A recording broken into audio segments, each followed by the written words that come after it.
5 things that no one on these drone channels ever talks about or expands upon. Number 1, when you're filming, hide anything that's shameful or embarrassing.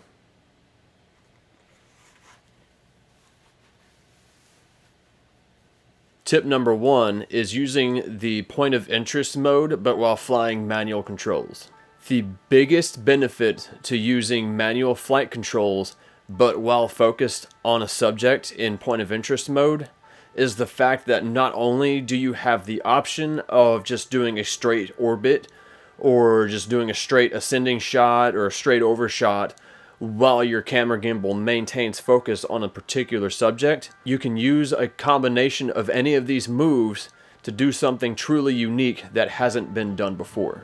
For example, you can combine an orbit shot with a rising shot. You can do a modified version of the boomerang where you do an orbit shot but while the drone moves slightly further and further away. Or you can do what I call a flyby shot, which is simply where you just fly the drone alongside a particular subject, and then as the drone flies by, it almost appears as if you're looking at the subject through the outside of a plane. This one's a little trickier to pull off because you have to adjust the movement of your drone with your right thumbstick, depending on your control scheme on your controller.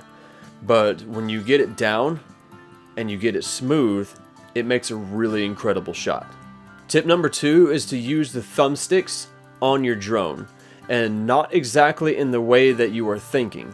So have you ever been flying manually and you have this perfect shot going, but then the dreaded bug lands on your face, or a mosquito's biting your ankle, or you have to do something to just hyper focus on your controller, but you can't quite do it because everything around you is starting to annoy the bejesus out of you, and then your thumbs start doing this little twitching motion and creaking in the bones and whatnot, and it just goes all to fucking shit. Well, actually, let me show you what I do. One thing that I do is instead of actually placing my thumb on the very top of the thumbstick, I'll set my thumb down to the side of the control stick, and then I'll do this rolling motion with my thumb and my wrist.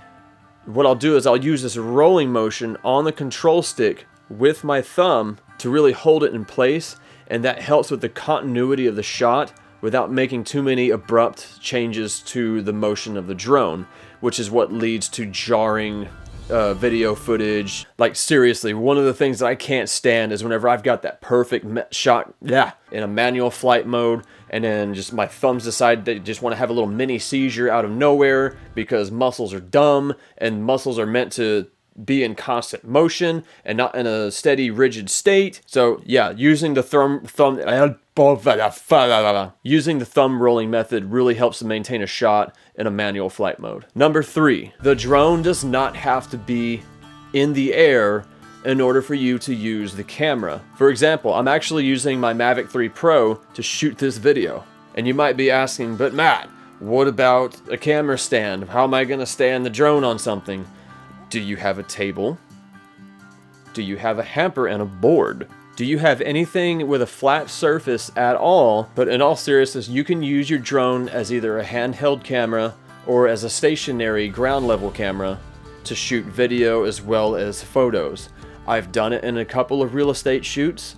I'm doing it right now, and more than likely I will continue to do it. The cameras on some of these drones are incredible, especially considering the Hasselblad camera that comes on the Mavic 3 Pro, which, by the way, I'm not using the Hasselblad, I'm actually using the 3x zoom lens, but my point still stands. Now, the only downside to this is the DJI mini series, which tend to be prone to overheating if you keep them stationary for too long. You'll notice that when you're doing a firmware upgrade to a mini drone, you almost have to have it either in the wind or have a fan blowing at it at all times. Otherwise, it will shut down on you due to overheating.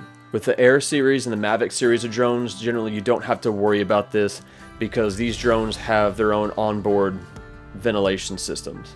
Whereas the mini series of drones do not have an active form of ventilation. They actually have to have airflow flowing over them in order to stay cool. Number 4, no, you do not need to shoot in a professional mode like HLG or D-Cine-like or D-Log or any of that stuff. The video that you get out of these drones just in normal mode is more than capable of being color graded at a professional level. Sure, shooting in Cinelike or in D-Log mode gives you a couple of extra options when it comes to shaping the tone of your shot, but if I'm being perfectly honest, I have tried all of these professional modes as well as the normal mode on this drone, and so far I honestly like shooting in normal mode the best. It's the easiest to color grade, it's easiest on my system, and you can get great footage in 4K 60 frames a second. You just don't need to shoot in D-Log or HLG or D-Cinelike in order to get really great looking footage. The last tip is a little bit more of a safety concern than it is a practical. It's more of a safety thing than it is a practical thing. But wait for your controller to tell you that the home point has been updated before taking off. Or at the very least, after swapping batteries from your drone, at the very least, wait till about 10 seconds after you have established video feed on your controller to take off your drone. I had an incident, personally, where I replaced the battery in my DJI Mini 3, and as soon as I got video footage on my controller, I made the mistake of taking off. Now, my drone did a little bit of flyaway behavior before it auto-landed in some nearby grass.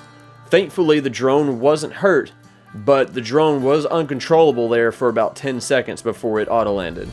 Now, the reason that I feel like this was due to me not letting the controller fully pair with the drone is because of some of the erratic gimbal movements that I was getting, the erratic drifting that the drone was doing, and the fact that the video feed that I was getting was becoming choppier and choppier every second that the drone was in the air.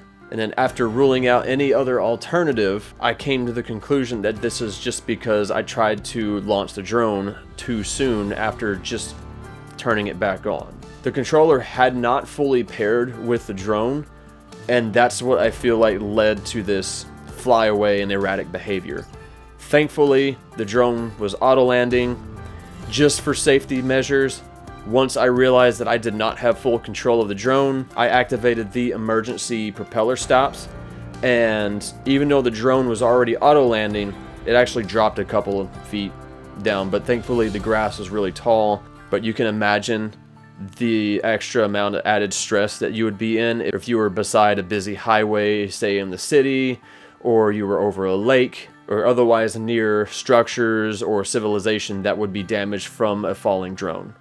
And that's it. That's all I got. Don't crash your drone into a tree. Don't fly it up higher than what you're supposed to. I don't know how to end these videos.